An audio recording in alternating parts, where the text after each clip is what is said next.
¿Hasta dónde llegarías por ser el más grande? Algunos culturistas legendarios lo apostaron todo y lo perdieron. Uno murió solo, rodeado de agujas. Otro terminó paralizado por años de abuso.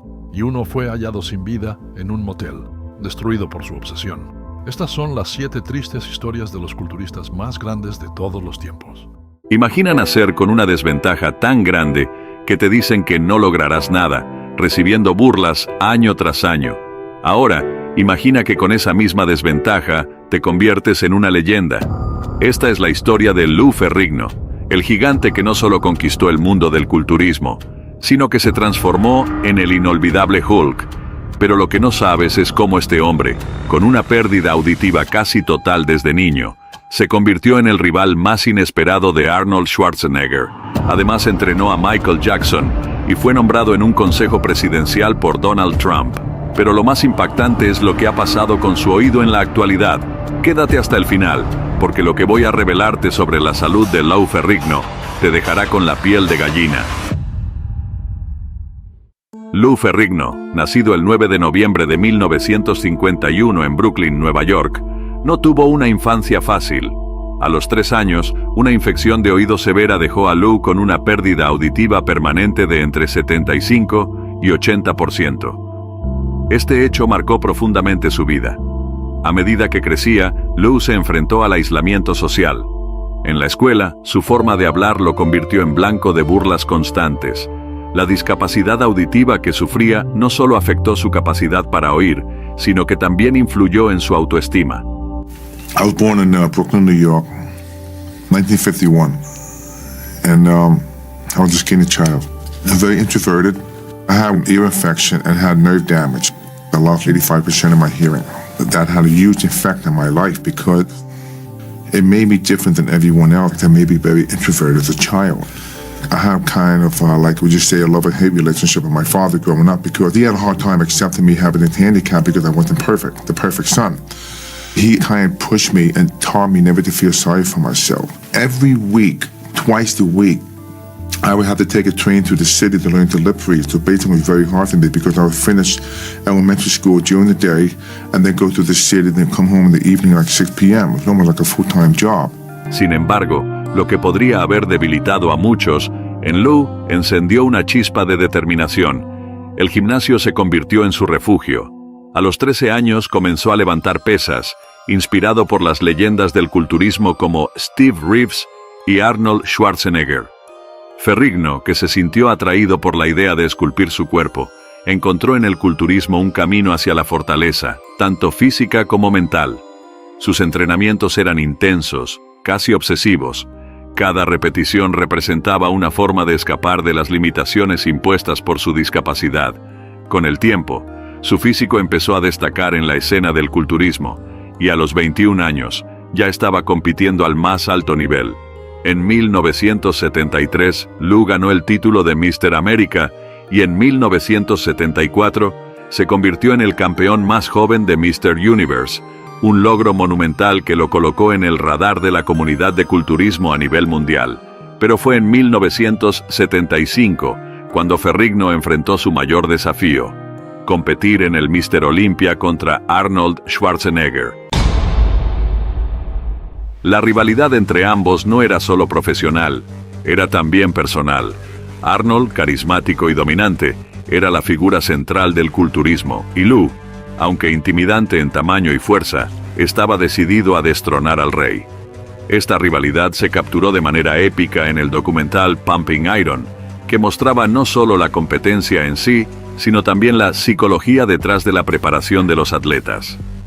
En el documental se ve a Arnold utilizando tácticas psicológicas para desestabilizar a Lou, mientras que Ferrigno, a pesar de su impresionante físico, lucha por mantener la calma bajo la presión. Aunque Arnold ganó ese año, Pumping Iron catapultó a Lou a la fama, no solo como culturista, sino como un símbolo de perseverancia. La película, además, consolidó la imagen de Ferrigno como un gigante gentil, un hombre cuya humildad y determinación lo hicieron destacar. Pero el destino tenía planes aún más grandes para Lou.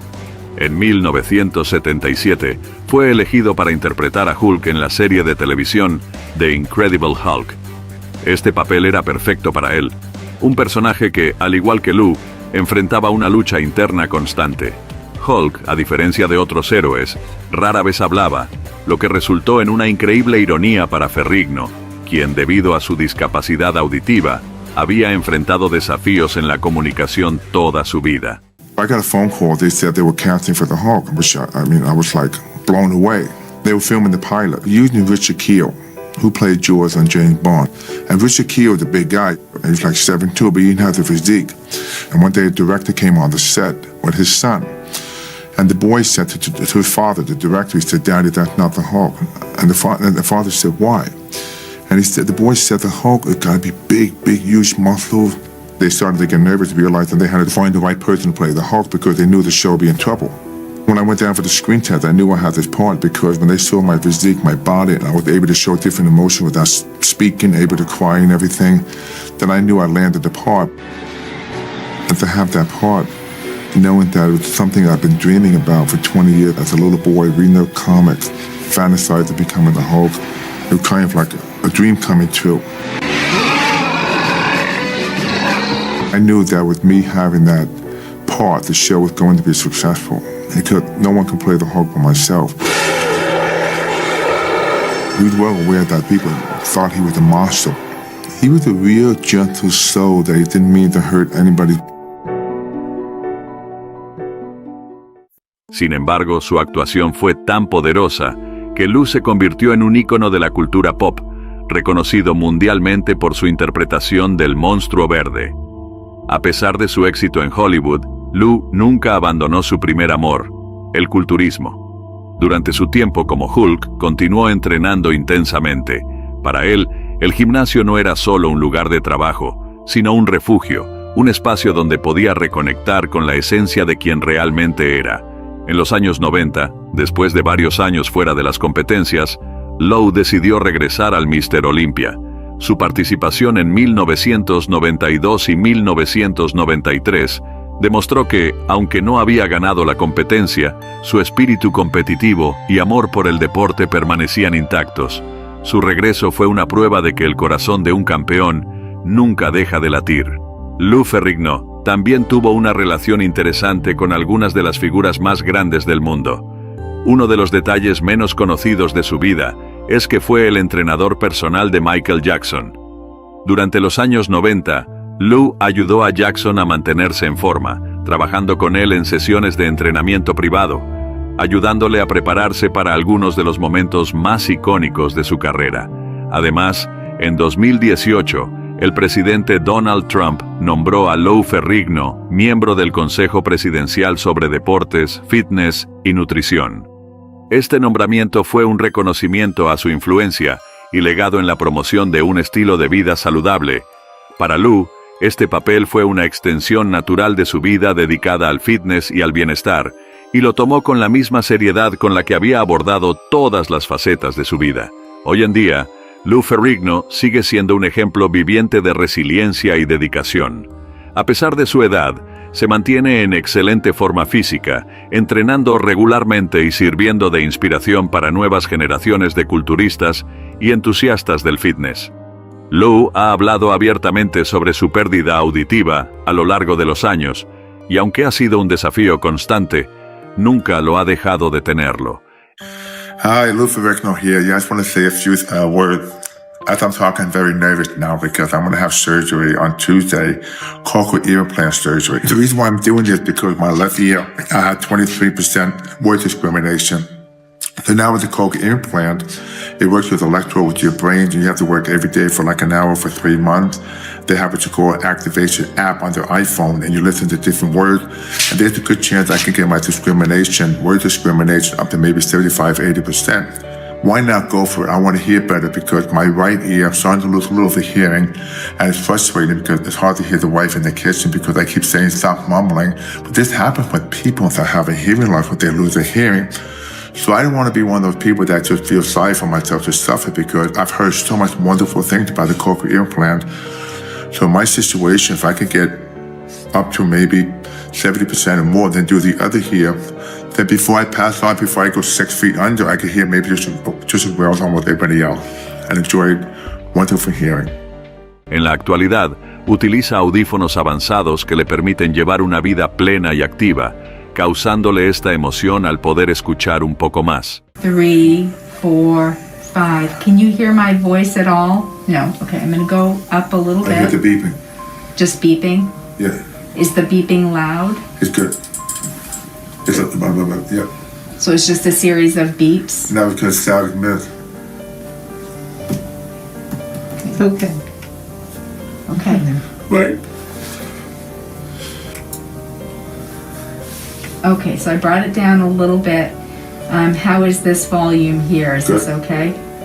I'm just emotional, but good. You can hear I can something. hear you. Yeah. Can you hear it, Lou? Wow. Además, es un defensor apasionado de la concienciación sobre la pérdida auditiva, compartiendo su historia para ayudar a otros a superar sus propias barreras. Además de sus contribuciones al culturismo y su trabajo en la televisión y el cine, Lou sigue involucrado en proyectos comunitarios y de fitness. Continúa haciendo apariciones en convenciones, participando en entrevistas y motivando a las personas a vivir de manera más saludable. Lou también ha trabajado como oficial de la ley en su comunidad, demostrando que su compromiso con el servicio y la excelencia va más allá del gimnasio. La historia de Lou Ferrigno no es solo la de un culturista, un actor o un hombre que superó una discapacidad. Es la historia de una vida vivida con propósito, determinación y una creencia inquebrantable en sí mismo.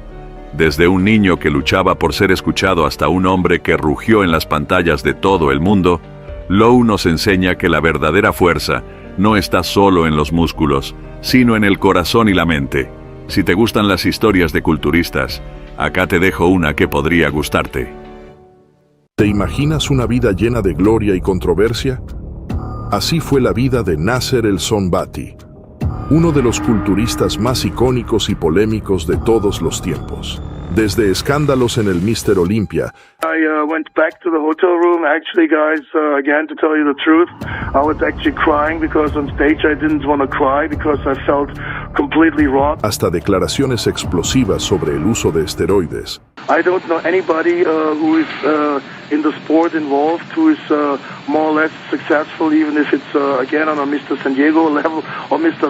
West Palm Beach level, who did not experience Synthol. So I would say Synthol use is as common as using a toothpaste for most people in this world. Nasser no solo dejó una marca en el culturismo, sino también un legado lleno de interrogantes. Pero, ¿qué lo llevó a su trágico final? En este video, te revelaremos los momentos más impactantes de su carrera y las controversias que lo rodearon hasta su último aliento. Nasser nació el 15 de octubre de 1965 en Stuttgart, Alemania, en una familia con raíces serbias y egipcias. Desde joven, mostró un gran interés por el deporte, pero fue en la adolescencia cuando descubrió su verdadera pasión por el culturismo. Con una dedicación inquebrantable y una ética de trabajo impresionante, Nasser comenzó a transformar su cuerpo, destacándose rápidamente en competiciones locales. Su ascenso en el mundo del culturismo fue meteórico. En 1990 hizo su debut profesional y en poco tiempo se convirtió en una figura prominente en la escena del culturismo internacional. Su impresionante musculatura, combinada con una estatura imponente de 1.80 metros, lo hizo destacar entre sus competidores. La carrera de Nasser alcanzó su cúspide en los años 90, donde se consolidó como uno de los principales contendientes del Mr. Olympia. Su participación en esta prestigiosa competencia estuvo llena de momentos destacados, pero ninguno tan controvertido como el de 1997. En esa edición, Nasser se enfrentó a Dorian Yates, quien ya era un 6 veces campeón del Mr. Olympia. Este año marcó que la rivalidad con Dorian Yates alcanzara su punto máximo. Yates, el entonces campeón reinante, llegó al evento con la esperanza de ganar su 6º título consecutivo. Sin embargo, durante la preparación, sufrió una grave lesión en su tríceps que afectó significativamente su físico, mostrando una notable asimetría. Nasser, por su parte, llegó en una forma espectacular, con una musculatura completa, simétrica y bien definida. Muchos expertos y aficionados consideraron que Nasser presentaba un paquete físico superior al de Yates.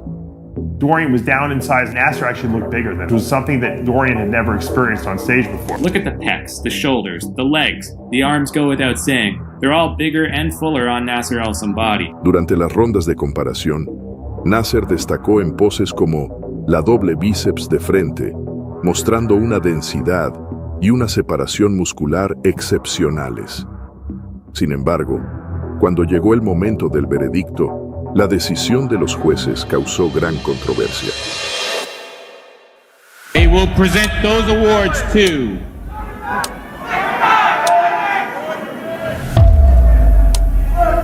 Nasser El Sonbaty.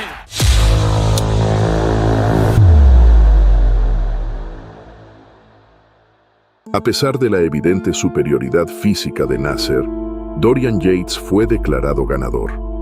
La decisión generó abucheos y protestas del público, y muchos acusaron a los jueces de favoritismo. Se rumoreaba que la IFBB, la organización detrás del Mr. Olympia, tenía intereses en mantener a Yates como campeón por su impacto comercial y mediático. Al día de hoy sigue existiendo esa polémica al punto de que leyendas como Jay Cutler y Ronnie Coleman se han pronunciado respecto a esto.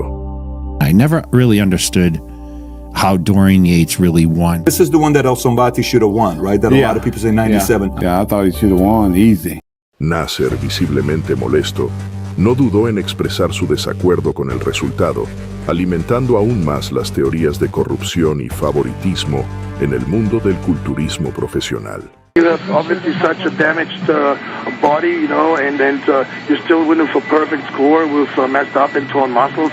This is very questionable, you know, how the sport can continue existing with such kind of strange decisions. And I think he was more or less forced by specific people to retreat, and luckily he retreated. Esta polémica decisión sigue siendo debatida entre los aficionados al culturismo y se considera uno de los mayores robos en la historia del Mr. Olympia. Then I heard all this, Nasser looked good, but Dorian beat him from the back. The answer is, didn't I beat him from the front and from the side and from the other side? Besides that, from the back you see also the shoulders and the legs.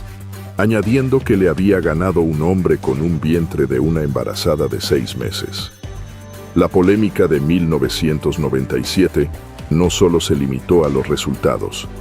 Nasser también fue muy crítico con la organización del evento, señalando irregularidades en la manera en que se manejaban las competencias y sugiriendo que había una falta de objetividad en la evaluación de los culturistas. Estas declaraciones lo pusieron en el centro de un debate acalorado sobre la integridad del Mr. Olympia. Afirmó que la organización le había dado la victoria a Dorian porque no querían que se retirara con una derrota, ya que ese fue su último Mr. Olympia antes de su retiro.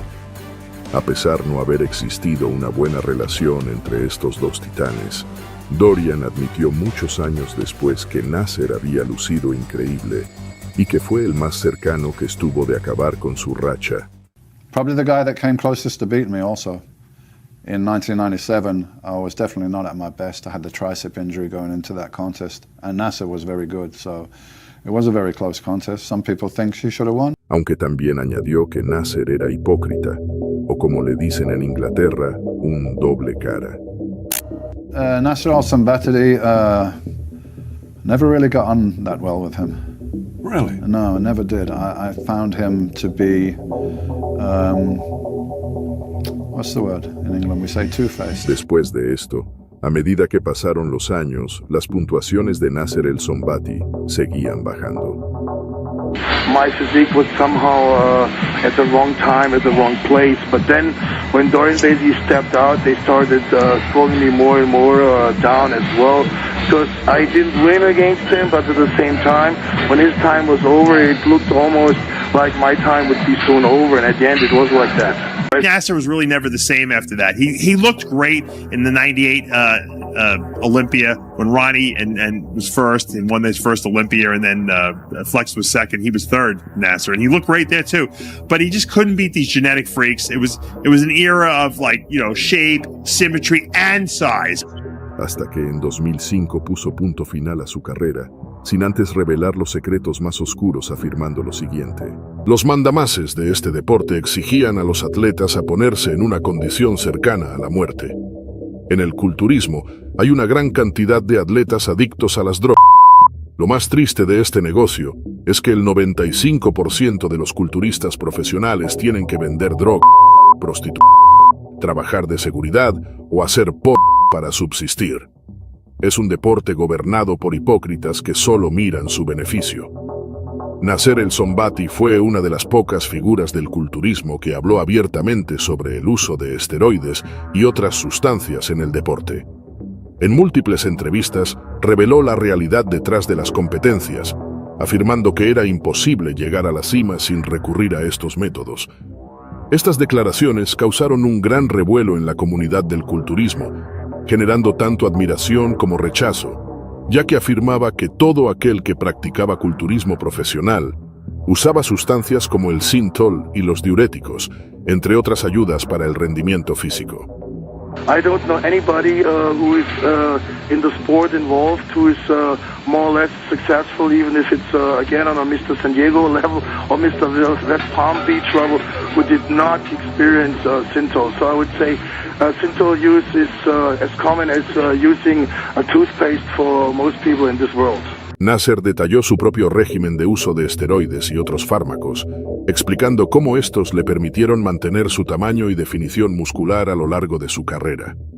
Aunque muchos en el mundo del culturismo sabían que el uso de estas sustancias era común, pocos habían sido tan transparentes al respecto como Nasser. Sus revelaciones ayudaron a destapar la realidad de la industria y provocaron un debate sobre la ética y los riesgos asociados con el uso de esteroides.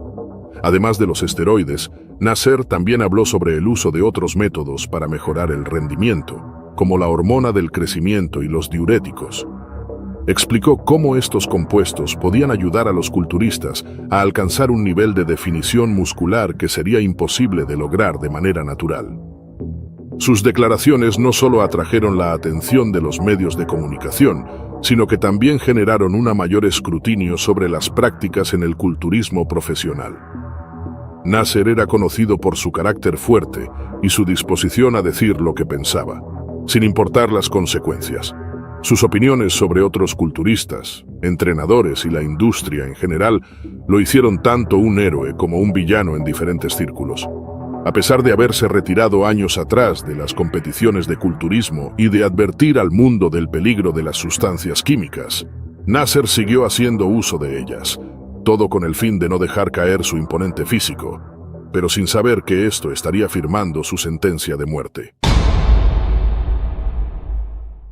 El 20 de marzo de 2013, el mundo del culturismo se estremeció con la noticia de la muerte de Nasser El Sonbaty. Falleció en su hogar en Egipto, aparentemente debido a complicaciones derivadas de su uso prolongado de esteroides y otros fármacos. Su fallecimiento puso en evidencia los peligros de las sustancias que había utilizado durante su carrera. La pérdida de Nasser dejó un vacío en el deporte, recordándonos los riesgos que muchos están dispuestos a tomar para alcanzar la grandeza. La noticia de su muerte conmocionó a la comunidad del culturismo. Muchos de sus compañeros y admiradores lamentaron la pérdida de una figura tan influyente y talentosa. I gotta be honest, I never ever laughed as much as when I was with Nasser. So may he rest in peace. I hope he's watching that and laughing over there, because we did have some good times together. Yeah, but you wasn't there. You didn't see him. One of my best friends. El Sonbaty. Yeah, nicest guy ever. Al mismo tiempo, su fallecimiento reavivó el debate sobre los riesgos asociados con el uso de esteroides y otras sustancias en el culturismo. Las circunstancias de su muerte subrayaron la necesidad de un enfoque más seguro y ético en el deporte. Tras su muerte, surgieron informes de que Nasser había estado lidiando con problemas de salud durante varios años, incluyendo insuficiencia renal y problemas cardíacos. Estos problemas fueron exacerbados por su uso prolongado de esteroides y otros fármacos. La tragedia de su fallecimiento sirvió como un recordatorio sombrío de los peligros que pueden enfrentar los culturistas profesionales. La vida de Nasser el Sonbaty estuvo llena de triunfos y controversias, reflejando tanto la gloria como la oscuridad del culturismo profesional. Su legado perdura no solo por sus impresionantes logros en el escenario, sino también por su valentía al hablar sobre los aspectos más oscuros del deporte. ¿Qué sucede cuando un hombre lo da todo en el culturismo y se enfrenta a una traición que lo cambia para siempre? Esta es la historia de Mike Mentzer, un culturista que no solo revolucionó el entrenamiento, sino que también vivió uno de los momentos más polémicos de la historia del culturismo, el Mr. Olympia de 1980. La rivalidad con Arnold Schwarzenegger y una derrota llena de controversias llevaron a Mentzer a un oscuro camino que marcaría el trágico final de su vida. Prepárate para descubrir cómo este evento cambió su destino para siempre. Mike Mentzer nació el 15 de noviembre de 1951 en Filadelfia, Pensilvania. Desde joven, demostró un interés único por mejorar su físico y fuerza, inspirado por figuras icónicas del culturismo como Steve Reeves. El perfeccionismo de Mike lo llevó a entrenar con una intensidad y disciplina inusuales. Pero Mentzer no solo se dedicaba al entrenamiento físico, tenía una mente analítica que lo llevó a cuestionar las prácticas de entrenamiento convencionales. Su amor por el conocimiento y su inclinación hacia la ciencia y la lógica se convirtieron en los pilares de su enfoque revolucionario de entrenamiento, al que luego llamaría Heavy Duty. El sistema Heavy Duty de Mentzer se centraba en el entrenamiento de alta intensidad con menor frecuencia, desafiando la creencia común de que los culturistas necesitaban horas de entrenamiento diario. Según Mentzer, el esfuerzo máximo en unas pocas series era más eficaz que el entrenamiento largo y constante. Su teoría no solo lo ayudó a destacar, sino que le ganó seguidores, y en 1976 logró uno de sus primeros grandes éxitos al ganar el título de Mr. América. 2 años después, en 1978, obtuvo la primera puntuación perfecta en la historia del Mr. Universo, consolidando su estatus como uno de los culturistas más prometedores de su generación. Para muchos, Mike Mentzer estaba destinado a ser Mr. Olympia. I did not train for hours and hours every day, and this is an important issue. Contrary to what most bodybuilders do, which is train 2 to 4 hours a day, 7 days a week, to obtain that condition, I trained literally for 30 minutes 4 times a week, 2 hours a week. The theory that you always hear is that it does require hours and hours to look like that. The mistaken premise there is that more is better, and the body doesn't necessarily work that way. If 2 hours or 4 hours a day were good, well, why not train 12 hours a day? Training is a form of stress, and up to a certain point in time, exposing the body to stress can be beneficial, but beyond a definite period in time, it can actually be detrimental.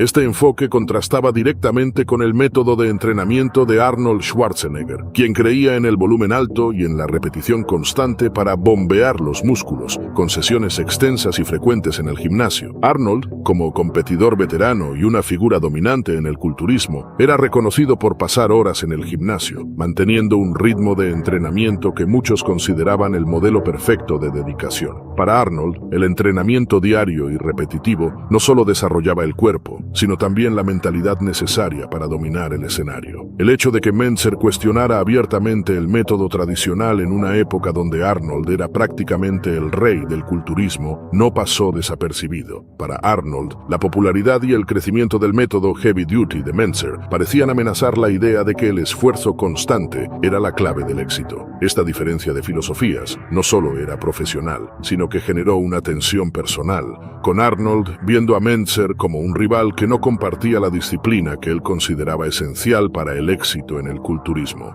There was always tension between Mike and Arnold. There was tension between those two, always. Because Mike would say, you don't need to train 6 days a week, twice a day like Arnold does. You only need to train 2 or 3 times a week. Arnold's methodology was being challenged in print, in the magazines. Arnold didn't like that. Arnold doesn't like to lose. Arnold doesn't like being criticized. Esta rivalidad alcanzaría su punto máximo en el Mr. Olympia de 1980, donde comenzaría la decadencia de Mentzer.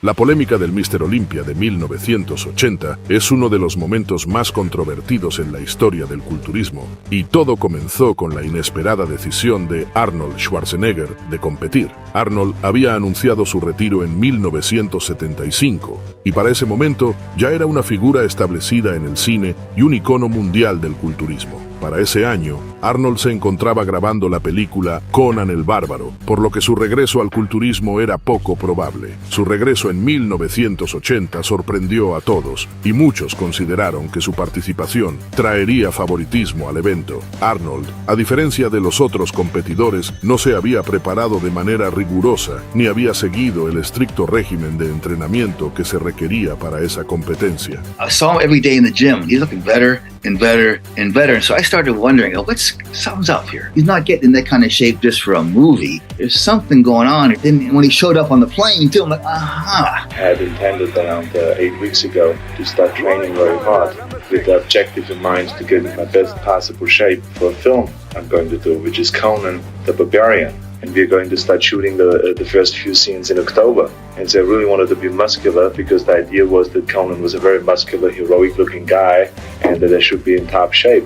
So all along with sword fighting lessons and dancing lessons and all that, I did my bodybuilding. But the closer I came to this competition, the more people started speculating on the idea that I would be competing. The more I started thinking about the possibility. And so around 2 weeks ago, I decided I think it would be kind of an interesting challenge, really, to do something in 8 weeks that most of the guys do in preparing a year or 2 years in advance.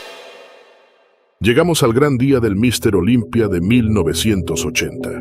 Desde el inicio, la competencia estaba cargada de tensión. Los competidores, incluyendo a Mentzer, Frank Zane y Boyer Coe, mostraron físicos excepcionales y estaban listos para dar su máximo esfuerzo. Durante una reunión previa al evento, Arnold y Mentzer protagonizaron un enfrentamiento verbal explosivo donde también estuvieron incluidos culturistas como Samir Banaut y Boyer Coe. Mentzer, después de respuestas con prepotencia por parte de Arnold hacia sus compañeros, le hizo saber que no estaba de acuerdo con su forma de responder. Arnold inmediatamente haría un comentario que desataría la furia de Mike. La discusión escaló hasta el punto en que casi llegaron a los golpes, marcando un antes y un después en su relación. It was a very large room. There must have been maybe 50 or 60 people in there, and Arnold, as usual, wanted to be the center of attention. So he had said something to denigrate Samir Badu in front of everyone, something that was uncalled for. He was making a fool out of himself, but at that time I wasn't concerned. I thought if Samir Badu wanted to defend himself, that was his business. So he was going through his antics.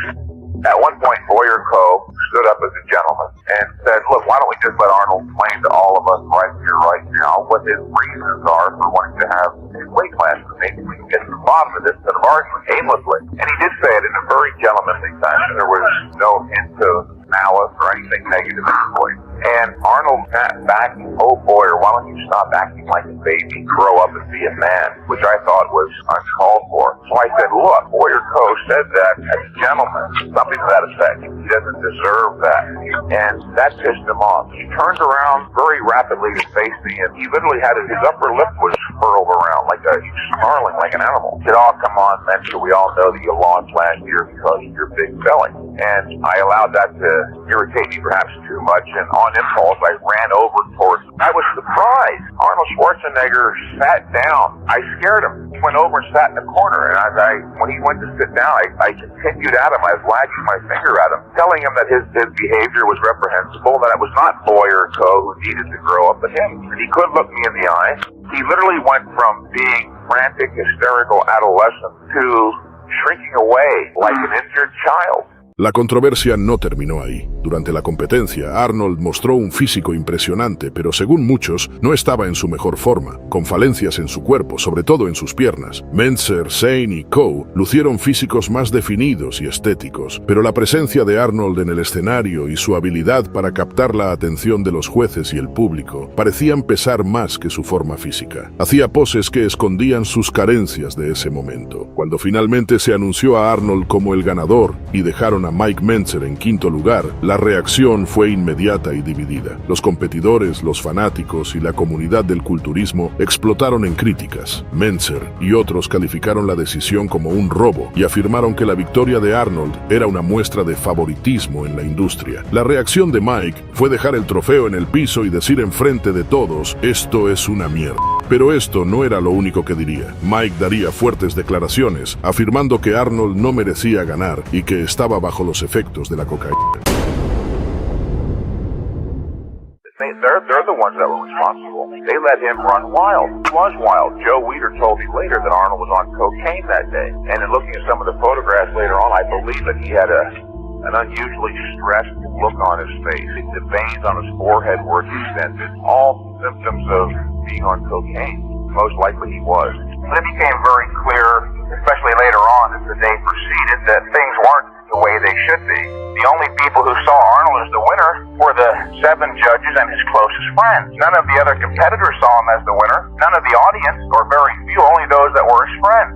Thank you very much. I'm extremely excited about winning the 7th time the Mr. Olympia competition. And I have to be very honest that this was the highest level of competition I've ever faced in any competition in my life. El impacto de esta derrota fue devastador para Mentzer. Consideraba que el Mr. Olympia de 1980 era su última gran oportunidad de consolidarse como una leyenda en el deporte, y ver cómo se le arrebataba el título en lo que él consideraba una competencia injusta fue un golpe emocional y psicológico que no logró superar. Tras este evento, Mentzer decidió retirarse del culturismo competitivo, marcando el comienzo de una espiral descendente que afectaría profundamente su vida. That particular contest was so clearly fixed that every other competitor and many of the fans in the audience raised a fuss. And of course, in the aftermath, all the magazines carried articles pertaining to the fact that it was fixed, and as a result decided to drop out of competitive bodybuilding. Poco después de retirarse, Mentzer enfrentó otra tragedia, la muerte de su padre, quien había sido uno de sus mayores apoyos y figuras de inspiración. Esta pérdida profundizó su depresión y lo sumió en una etapa de aislamiento y dolor. Para Mike, su padre representaba un pilar fundamental, y su partida agravó su estado emocional, llevándolo a buscar consuelo en el consumo de anfetaminas y otros estimulantes. Aún así,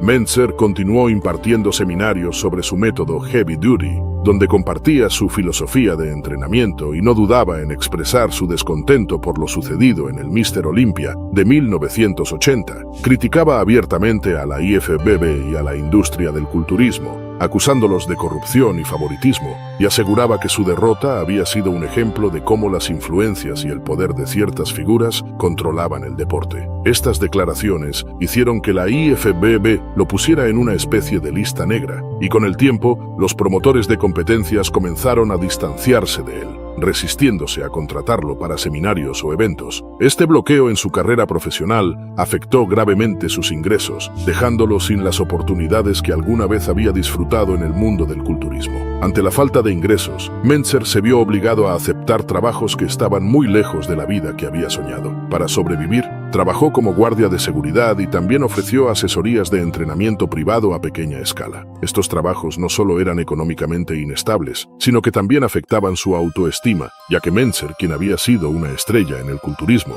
ahora vivía prácticamente en el anonimato.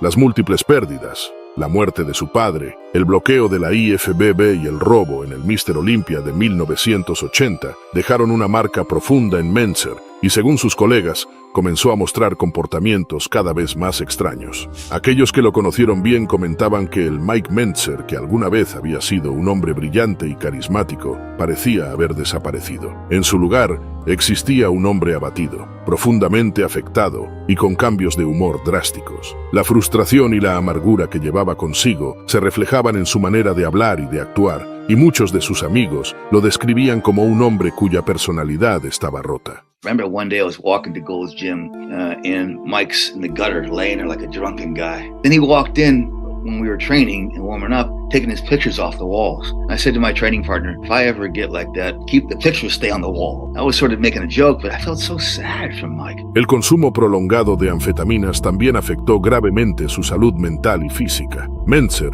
quien alguna vez había sido el embajador del culturismo natural y la disciplina, parecía haber perdido todo aquello que lo definía. Sus pensamientos estaban nublados y su comportamiento se tornaba cada vez más errático. Como si no fuera suficiente, por los años de 1999, el hermano de Mike, Ray Mentzer, estaría recibiendo diálisis de riñón, esperando por un trasplante. Mike se ofreció para hacerlo, pero los médicos detectaron que él tenía graves problemas cardíacos, lo que lo descartaría inmediatamente, haciendo que Ray tuviera que esperar y que Mike se mudara con su hermano para cuidar de él, sin saber que se estaría acercando su final.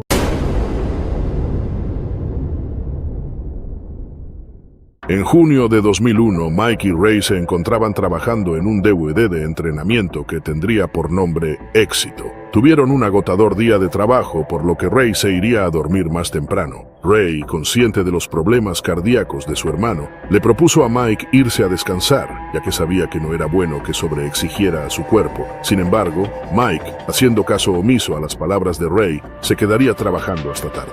Horas más tarde, cuando Mike ya no daba más, decidió irse a dormir, pero sin saber que nunca más volvería a despertar.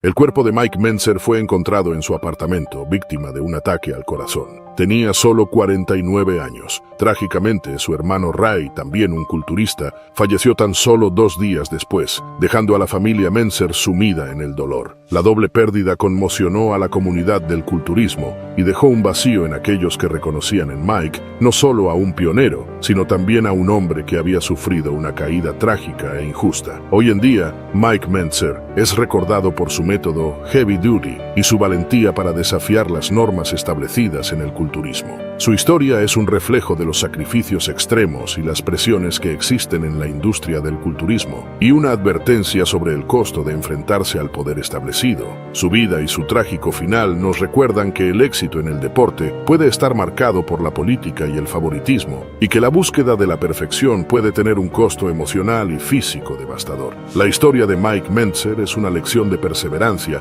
y de los riesgos de desafiar el status quo. Su legado perdura en la mente de quienes lo consideran un pionero y un luchador. Imagina a un joven con un físico imponente, una dedicación inquebrantable y un futuro brillante en el culturismo. Ese era Dallas McCarver, una estrella en ascenso que parecía destinada a dominar el mundo del fitness.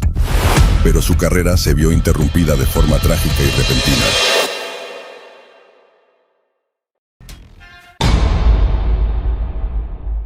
Hoy exploramos la vida y el legado de la mayor promesa del culturismo que nos dejó demasiado pronto, que llevó a este gigante a su trágico final. Quédate hasta el final para descubrirlo.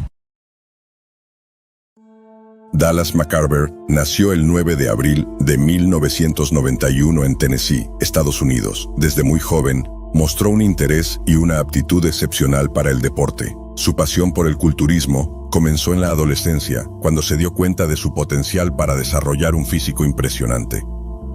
Con solo 21 años, ya estaba compitiendo a nivel profesional, ganándose rápidamente el respeto y la admiración en la comunidad del culturismo.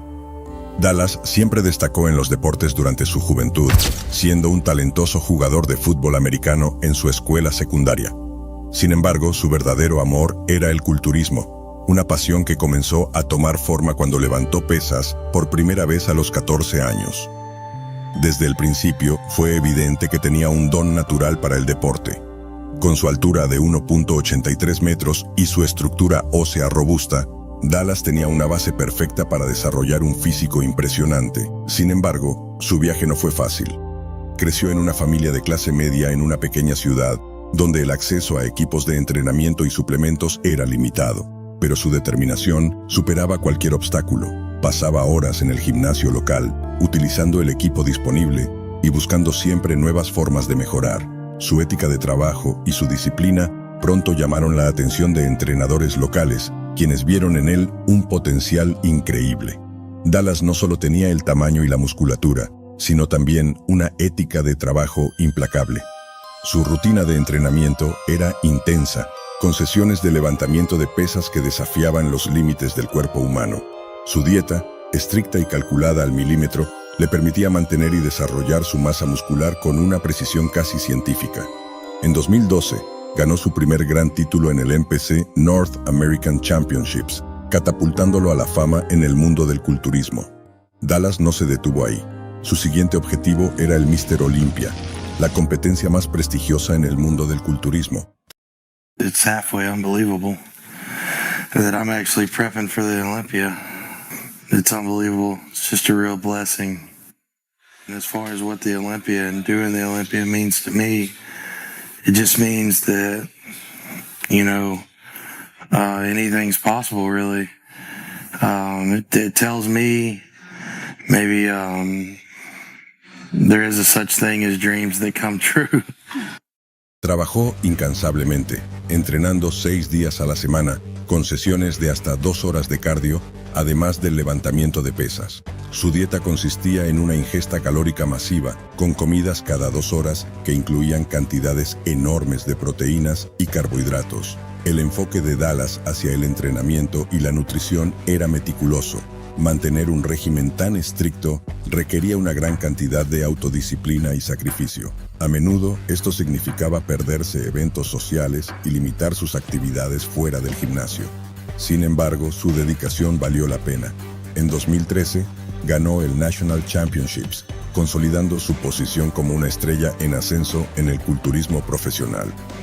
Dallas también se distinguió por su capacidad para recuperarse rápidamente de las lesiones. En un deporte donde las lesiones son comunes, su habilidad para mantener su forma física y regresar a la competencia con más fuerza demostraba su excepcional capacidad de recuperación y su dedicación a la rehabilitación. Con una serie de victorias impresionantes, Dallas continuó su ascenso. Se posicionó entre los mejores en el Arnold Classic, uno de los eventos más prestigiosos del culturismo. Su carisma y humildad lo convirtieron en un favorito tanto de los jueces como del público. Colaboraciones con grandes marcas y apariciones en revistas de fitness consolidaron su estatus como una de las figuras más prometedoras del deporte. Su apariencia imponente y su actitud amable lo hicieron destacar en un deporte donde la apariencia puede ser intimidante. En 2016, Dallas obtuvo el primer lugar en el IFBB California Pro, consolidando aún más su reputación. Su presencia en el escenario era magnética, y su físico, una combinación de tamaño, simetría y definición, lo distinguía de sus competidores. Sin embargo, más allá de los títulos y las competiciones, fue su capacidad para conectar con la gente lo que realmente lo hizo destacar. Dallas no solo quería ser el mejor culturista, sino también inspirar a otros a alcanzar sus propias metas, sin importar cuán inalcanzables pudieran parecer.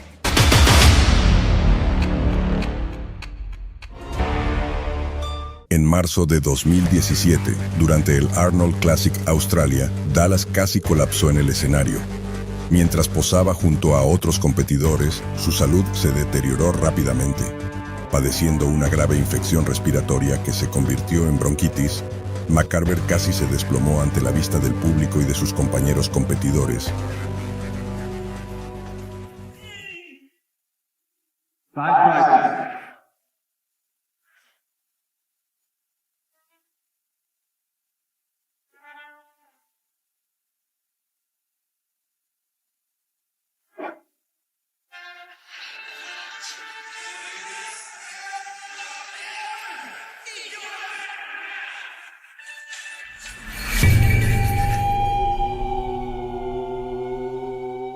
Este incidente levantó muchas preocupaciones sobre su salud, aunque él mismo aseguró a sus seguidores que estaba bien y que tenía todo bajo control. Pero el 22 de agosto de 2017, solo meses después de casi colapsar en el escenario, el mundo del culturismo quedó en shock. Dallas McCarver fue encontrado inconsciente en su hogar y, a pesar de los esfuerzos por reanimarlo, falleció a la edad de 26 años. ¿Qué sucede cuando un hombre desafía las barreras políticas, sociales y deportivas para convertirse en una leyenda viviente, solo para enfrentarse a traiciones, rivalidades y un destino trágico? Esta es la historia de Sergio Oliva, conocido como El Mito, un culturista que no solo dominó el escenario del Mr. Olympia, sino que también luchó contra las adversidades fuera de él. Desde su increíble rivalidad con Arnold Schwarzenegger hasta un intento de asesinato por parte de su propia esposa, esta es una historia de gloria y tragedia que marcó para siempre el mundo del culturismo. Cómo un hombre que lo tenía todo acabó siendo traicionado por la misma industria que ayudó a construir. Quédate para descubrir todos los secretos y controversias de su vida. Sergio Oliva nació el 4 de julio de 1941 en Pinar del Río, Cuba, en una familia de origen humilde. Desde joven, Sergio mostró habilidades atléticas sobresalientes, inclinándose inicialmente por el levantamiento de pesas. Durante su adolescencia, fue reclutado por el equipo nacional cubano de halterofilia. Sin embargo, la vida bajo el régimen de Fidel Castro era dura, y Sergio anhelaba la libertad. En 1962, durante una competencia en Kingston, Jamaica, Sergio tomó una decisión que cambiaría su vida para siempre. desertar de la delegación cubana y buscar asilo en Estados Unidos. A su regreso a Cuba se enteró de que las autoridades estaban investigando su fuga, lo que lo llevó a pedir asilo político en Miami antes de establecerse en Chicago. Allí comenzó una nueva vida trabajando en fábricas y eventualmente en el Departamento de Policía de Chicago. Poco después de llegar a Estados Unidos, Sergio se dedicó a entrenar en gimnasios locales, llamando rápidamente la atención por su increíble estructura física. Con una cintura estrecha, hombros anchos y una musculatura densa y bien definida, Sergio se ganó el apodo de El Mito, ya que su físico parecía sacado de una leyenda. En 1966, Sergio ganó el título de Mr. Mundo y al año siguiente conquistó el Mr. Olympia, superando a todos sus competidores.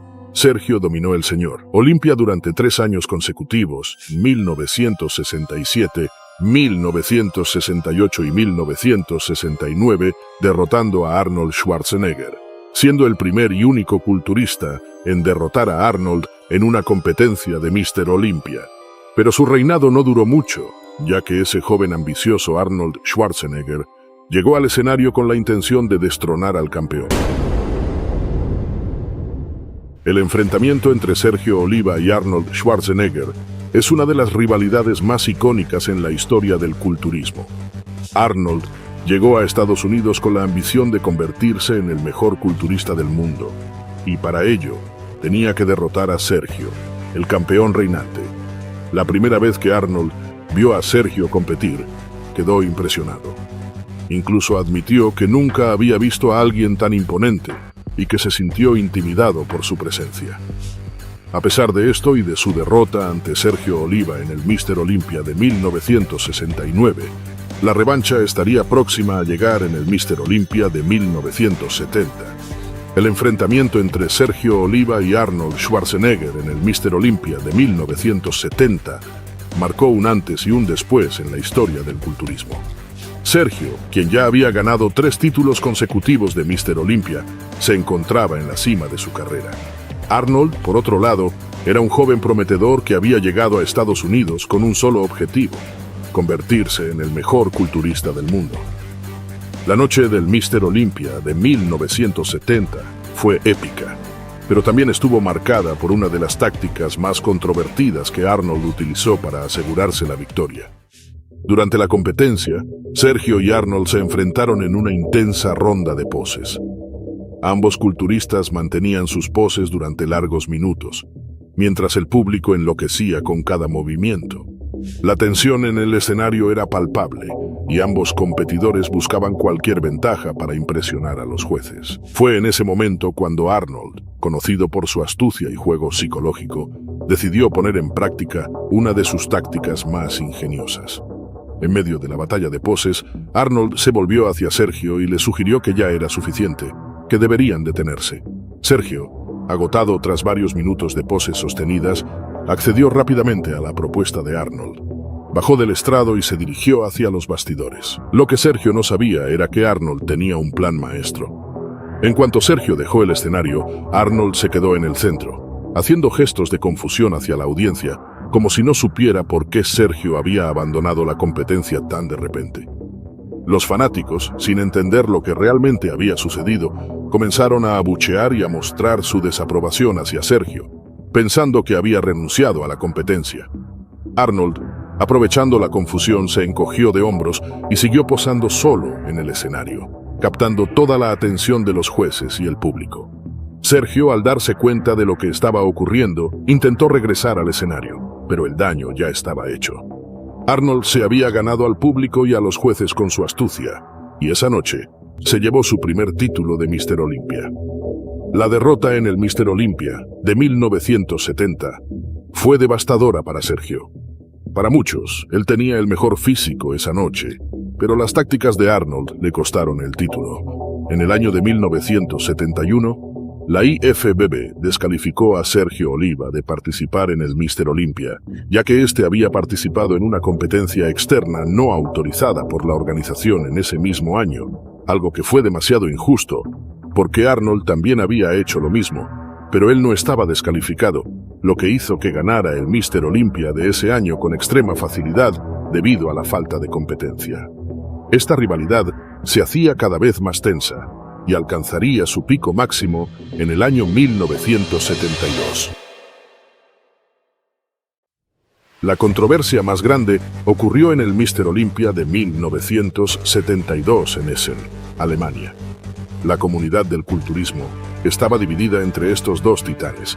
Sergio era el favorito de muchos fanáticos, que admiraban su impresionante tamaño y proporciones, mientras que Arnold, con su carisma y habilidades de posado, había capturado la atención de los medios y del influyente Joe Weider, quien había promovido su imagen a nivel internacional. El señor Olympia de 1972 comenzó con una gran expectación. Sergio y Arnold llegaron en su mejor forma, listos para enfrentarse cara a cara en lo que muchos esperaban que fuera una batalla épica. El ambiente estaba cargado de energía, mientras los dos competidores intercambiaban poses frente a un público entusiasta. Sergio mostró el mejor físico de su carrera, con su legendaria cintura de avispa y un volumen muscular que lo hacía destacar sobre el resto de los competidores. Sin embargo, Arnold, que había perfeccionado sus técnicas de posado y sabía cómo captar la atención de los jueces, aprovechó cada momento para mostrar su definición y simetría. Aunque tenía una buena condición física, no estaba a la altura de la forma física que estaba mostrando Sergio Oliva en esa competencia. Mientras ambos competidores se enfrentaban en el escenario, era evidente que la decisión final sería difícil. Sergio llegó en su mejor forma, con un físico que muchos consideran el mejor de todos los tiempos. A pesar de esto, Arnold fue declarado ganador, lo que provocó una gran polémica en la comunidad del culturismo. Sergio acusó abiertamente a Joe Weider y a la IFBB de favoritismo hacia Arnold, afirmando que la competencia estaba amañada. Weider, quien tenía grandes intereses comerciales en Arnold, supuestamente influenció a los jueces para asegurarse de que Schwarzenegger ganara. A lo largo de su carrera, Sergio enfrentó múltiples desafíos, no solo en el escenario, sino también fuera de él. A pesar de ser una leyenda en el culturismo, Sergio tuvo que lidiar con el racismo en una época en la que ser un inmigrante cubano en Estados Unidos no era fácil. En varias ocasiones, Sergio expresó su frustración por no recibir el mismo reconocimiento y oportunidades que otros culturistas blancos de su época. Uno de los ejemplos más claros de esto fue cuando Joe Weider, fundador de la IFBB, favorecía a Arnold en lugar de a Sergio, quien a pesar de tener un físico superior en varias competencias, no recibía la misma promoción ni el apoyo mediático. Sergio estaba en una total decadencia, sin saber que años más tarde viviría uno de los momentos más trágicos de su vida. La vida personal de Sergio Oliva también estuvo llena de drama y tragedia. En 1986 fue víctima de un incidente impactante cuando su esposa, Arlene Garrett, le disparó 5 veces en medio de una discusión. Según los informes, los disparos le atravesaron el abdomen, dejándolo gravemente herido. Sergio fue llevado de emergencia al hospital, donde milagrosamente sobrevivió debido a que su imponente cuerpo pudo resistir los disparos y este caso quedaría impune. Aunque físicamente se recuperó, las secuelas emocionales y psicológicas lo afectaron profundamente, alejándolo aún más del mundo del culturismo. A pesar de sus problemas personales y de haberse retirado brevemente, Sergio regresó al escenario del Mr. Olympia en 1984. Esta vez, hizo una entrada memorable al finalizar su presentación con su hijo pequeño en brazos, Sergio Oliva Jr., afirmando que ese bebé sería el nuevo mito en los años siguientes, mostrando un lado más humano y emocional que conmovió al público. Aunque no ganó, su regreso fue considerado un triunfo personal y una reivindicación de su legado, yéndose totalmente aplaudido por toda la audiencia.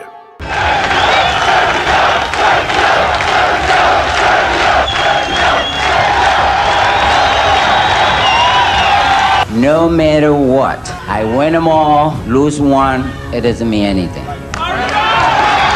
This, what I have in my hand, it is a baby boy, perhaps the next myth. No matter what, I will be forever the myth.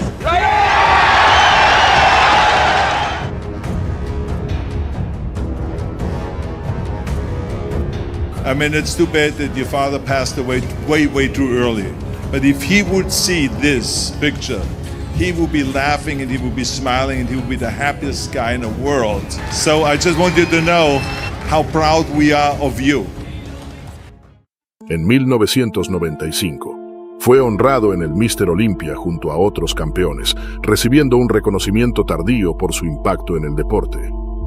Arnold Schwarzenegger, quien para entonces ya era un ícono mundial, y Joe Weider le rindieron tributo, lo que cerró simbólicamente la rivalidad entre ambos, con Sergio jugándole una pequeña broma a Arnold. Sergio, when he was at his peak, he was unbelievable. I remember one day we met in Chicago and I invited him to a very sophisticated restaurant. And he had to wear a shirt and a tie. And sure enough, Sergio came in with tank top and with his medals in front of him. And I thought it was going to throw all of us out. But not Sergio. When they looked at him, Dimitri didn't say a word. The place was quiet. They just stared and stared at him. He was absolutely, it was wonderful, fabulous sight you can imagine when he was in shape. And even now, I won't dare talk with him at all. Say something, Arnold. I think. Thank you. I won't say much. Joe already said it all. I thank you for being here. Appreciate it. God bless you all. Here's Arnold. Sergio continuó entrenando y trabajando como oficial de policía en Chicago hasta sus últimos días. Tristemente, falleció el 12 de noviembre de 2012 a los 71 años debido a complicaciones por insuficiencia renal. La noticia de su muerte conmocionó al mundo del culturismo, dejando un vacío en una comunidad que lo consideraba una leyenda viviente. A pesar de sus altibajos, Sergio dejó un legado imborrable en la historia del culturismo. Fue uno de los primeros en mostrar que un físico masivo podía combinarse con una estética impresionante, allanando el camino para futuras generaciones de culturistas. Su historia es un recordatorio de la importancia de la perseverancia, incluso en medio de las adversidades. La vida de Sergio Oliva es un testimonio de lucha, perseverancia y la búsqueda de la grandeza en un mundo que a menudo lo desafió.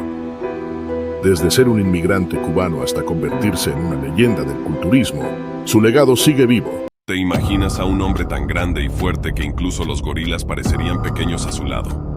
Hoy te contamos la increíble historia de Greg Kovacs, el culturista que desafió todos los límites del tamaño y la fuerza humana. Solo mira lo grande que se ve al lado de la leyenda Jay Cutler.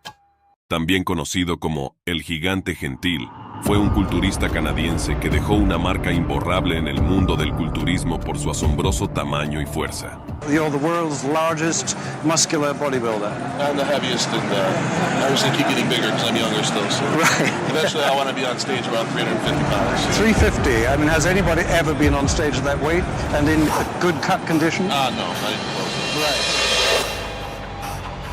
Esta es la historia de Greg Kovacs, el culturista más grande de la historia.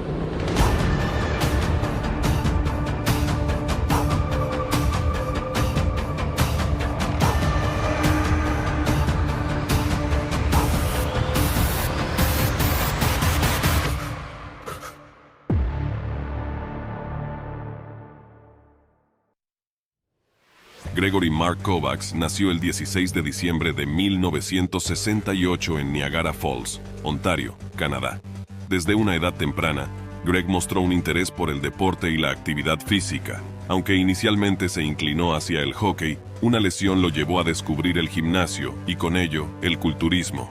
Comenzó a levantar pesas a los 17 años y pronto se dio cuenta de que tenía un talento natural para el desarrollo muscular. Sus primeros años en el gimnasio estuvieron marcados por un rápido progreso.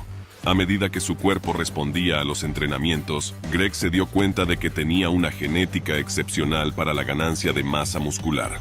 Este descubrimiento lo motivó a dedicarse de lleno al culturismo, dejando de lado otros deportes para concentrarse en esculpir su físico.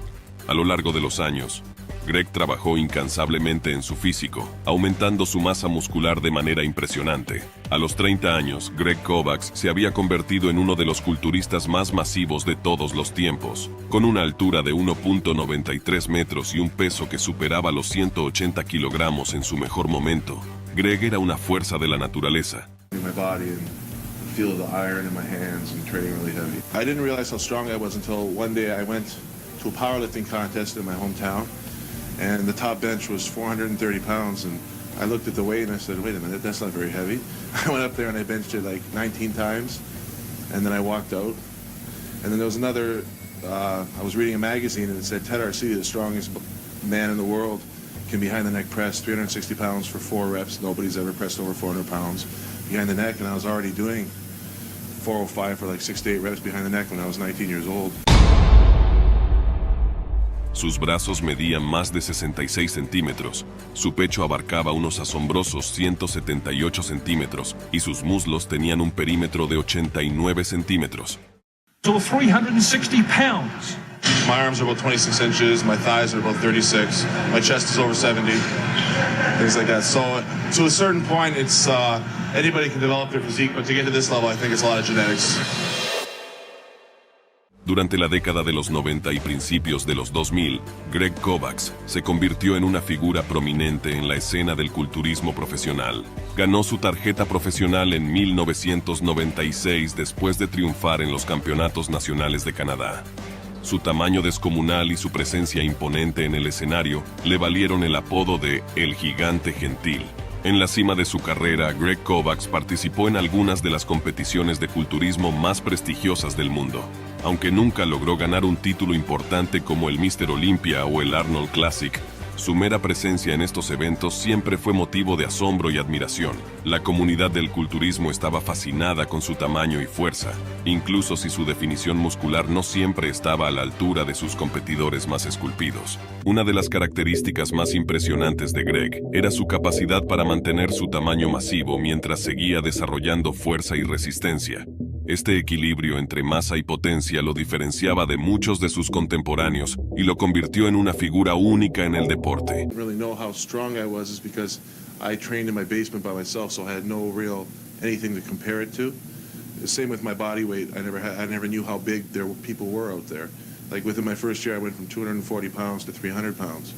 And I guess that's outstanding, but I thought it was no big deal. My parents really didn't think much of it either because I just ate a lot of food and grew. So. Coming up in the sport, I've always had people thinking I would never make it, telling me I'll never make it, I don't have the genetics, I'm just a big oaf, and things like that. The only support I've had in the sport was my parents. They bought all my equipment for me to train at home. They cooked all my food. They always believed in me and told me that I could make it. And then I met my wife, and she's been the biggest support of all. Uno de los aspectos más asombrosos de Greg Kovacs era su fuerza bruta. En su apogeo, era capaz de realizar hazañas de fuerza que pocos podían igualar. Greg era conocido por levantar 700 libras en press de banca para 2 repeticiones, 500 libras en press de hombros, 500 libras en remo con barra y hasta 2000 en prensa de piernas.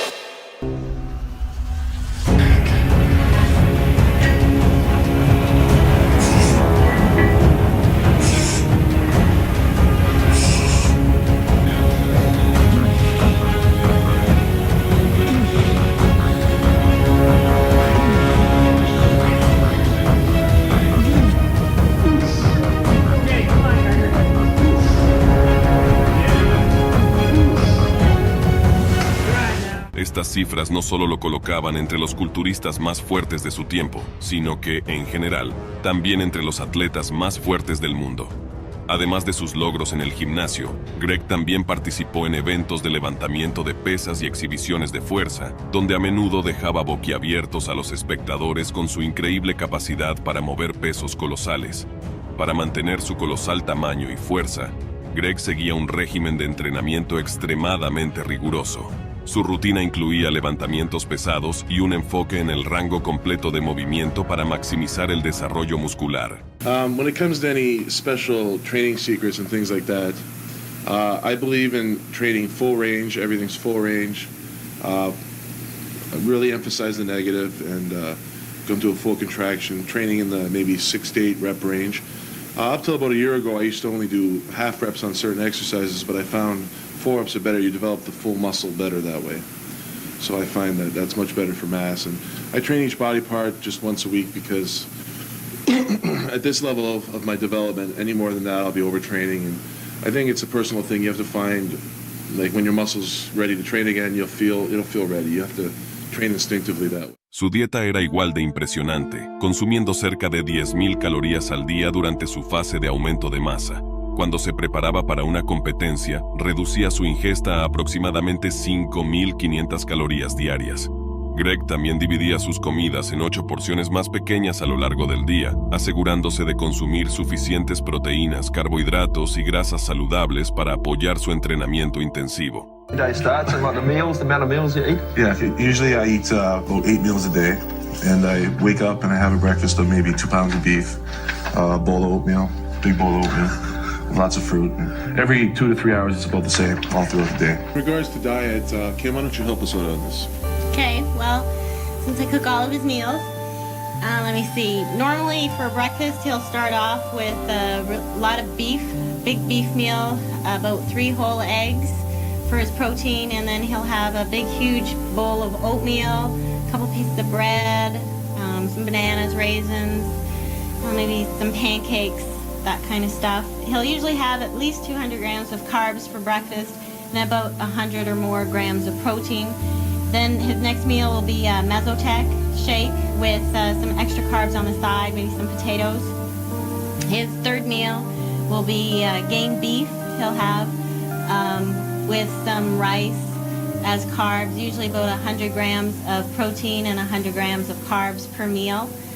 Then after he's done training, he'll have a Mesotech shake right away with a lot of potatoes and yams as his carbohydrates. He takes in about 200 to 300 grams of carbs right after he's done training.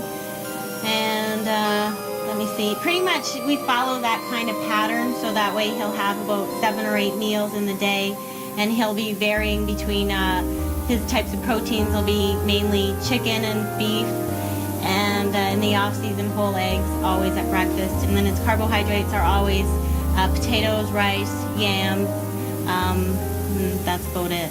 A pesar de su intimidante tamaño, Greg Kovacs era conocido por su personalidad afable y su disposición a ayudar a los demás. Se convirtió en un entrenador y mentor para muchos culturistas jóvenes, compartiendo su conocimiento y experiencia en seminarios y entrenamientos.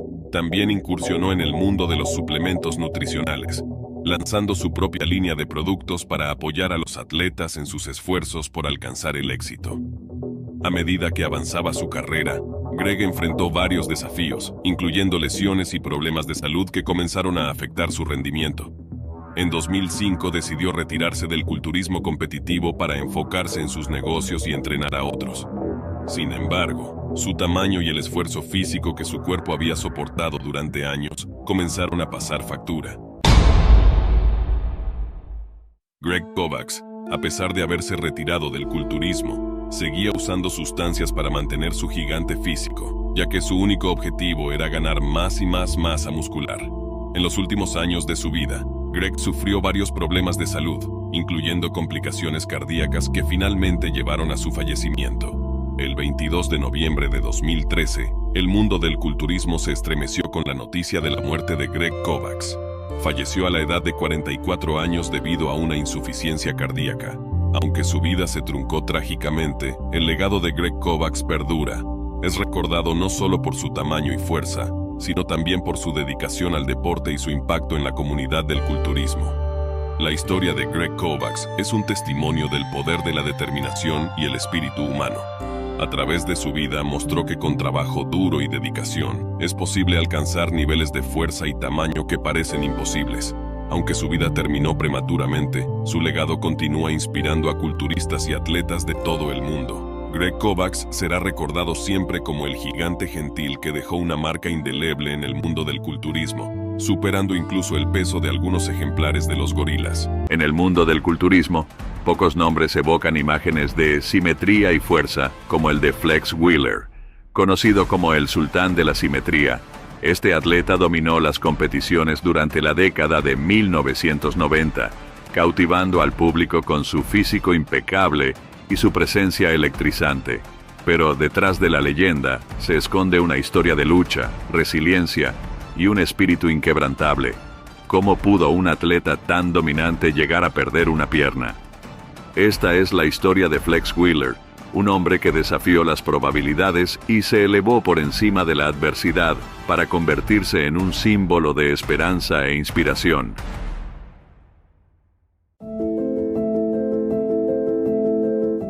Nacido en 1968 en el seno de una familia humilde de Fresno, California, Flex Wheeler experimentó desde temprana edad las dificultades de la pobreza y la lucha por salir adelante. Su padre, un trabajador manual, se esforzaba por mantener a la familia, mientras que su madre, ama de casa, se dedicaba a cuidar de Flex y sus 2 hermanos menores.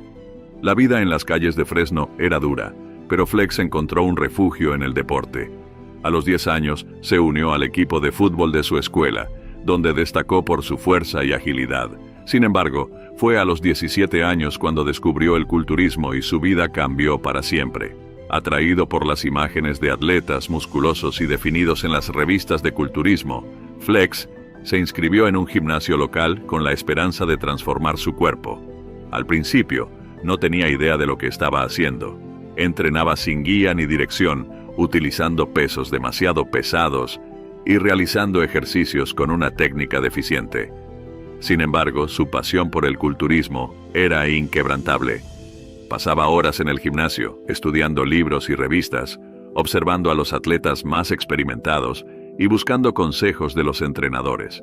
La dedicación y el esfuerzo de Flex Wheeler dieron frutos rápidamente. Su físico comenzó a mejorar de manera notable, y su pasión por el culturismo se convirtió en una obsesión. A los 20 años, compitió en su primer concurso de culturismo y sorprendió a todos al obtener el 2º lugar.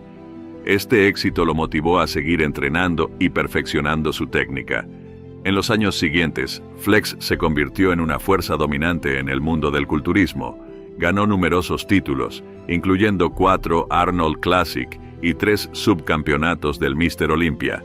Su físico impecable, su dominio del escenario y su carisma lo convirtieron en uno de los atletas más populares y admirados del mundo. Su primera aparición en el Mr. Olympia fue en 1990.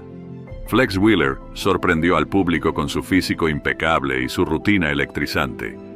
A pesar de terminar en el 15º lugar, su potencial era evidente y marcó el inicio de su ascenso a la cima del culturismo.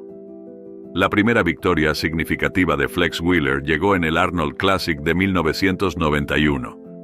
Su físico simétrico y su dominio del escenario lo llevaron a superar a leyendas del culturismo como Rich Gaspari y Sean Ray, consolidando su posición como uno de los mejores atletas del mundo. En el Mr. Olympia de 1993, Flex Wheeler alcanzó el 2º lugar, solo por detrás del legendario Dorian Yates.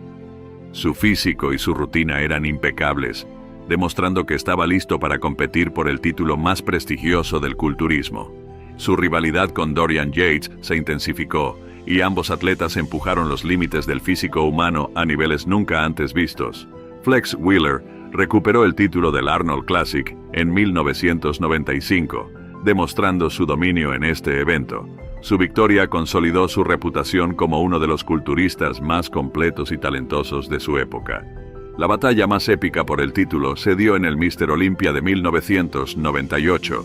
Se celebró en el Madison Square Garden de Nueva York el 10 de octubre, y fue una batalla épica por el título que se recuerda hasta el día de hoy. La competencia fue una batalla reñida desde el principio. Cada atleta subió al escenario con su mejor físico y rutina, buscando impresionar a los jueces y al público. Ronnie Coleman, el campeón reinante, mostró una vez más su dominio con su físico masivo y su rutina poderosa. Flex Wheeler, a pesar de estar en su última participación, lució un físico impecable y cautivó al público con su estilo de posado elegante. Al final de la noche, Ronnie Coleman retuvo su título de Mr. Olympia, superando a Flex Wheeler por un estrecho margen. Flex Wheeler, a pesar de no haber ganado el título, recibió una ovación de pie del público por su increíble actuación y su legado en el culturismo. Flex Wheeler era conocido por su enfoque intenso y preciso en el entrenamiento. Se concentraba en ejercicios compuestos que trabajaban múltiples grupos musculares a la vez, utilizando un rango de repeticiones y pesos para estimular el crecimiento muscular. Su rutina de entrenamiento era exigente, pero también variada, lo que le permitía evitar el estancamiento y maximizar sus resultados. Seguía una dieta estricta y controlada para alimentar su cuerpo y apoyar su entrenamiento. Su dieta se basaba en proteínas magras, carbohidratos complejos y grasas saludables. También consumía una gran cantidad de frutas y verduras para obtener vitaminas y minerales esenciales. A medida que se acercaba a las competiciones, reducía su ingesta de calorías y carbohidratos para definir su físico. Si te está gustando este video, te invito a que te suscribas y a que le des un like. De esa forma no te perderás ningún video y apoyarás el canal. Ahora sí, continuemos. En 1994, la vida de Flex Wheeler dio un giro inesperado. Un grave accidente automovilístico lo dejó con múltiples lesiones, incluyendo una fractura de columna vertebral, que lo dejó al borde de la parálisis. Los médicos le dijeron que era posible que nunca volviera a caminar. Sin embargo, Flex no se rindió. Con una determinación inquebrantable, se embarcó en un largo y arduo proceso de rehabilitación. Pasó meses en el hospital, soportando dolorosas terapias y cirugías. Su espíritu inquebrantable y su voluntad de hierro lo ayudaron a superar las adversidades, y contra todo pronóstico, Flex volvió a caminar. A pesar de haber superado el accidente automovilístico, la vida de Flex Wheeler no estaba libre de desafíos. En el año 2000, le diagnosticaron glomeruloesclerosis focal y segmentaria, una enfermedad renal que amenazaba con poner fin a su carrera y a su vida. Los años siguientes estuvieron marcados por una lucha constante contra la enfermedad. Flex se sometió a múltiples cirugías y tratamientos, enfrentando cada desafío con valentía y optimismo. Sin embargo, en 2019, la enfermedad renal empeoró drásticamente, lo que lo obligó a tomar una decisión desgarradora: la amputación de su pierna derecha. El impacto emocional y físico de la amputación fue profundo. Sin embargo, Flex Wheeler no se rindió. Con una fuerza mental extraordinaria, decidió convertir este nuevo capítulo en una oportunidad para inspirar a otros. Se convirtió en un motivador y defensor de la salud renal, compartiendo su historia con el mundo e inspirando a personas que enfrentan desafíos similares.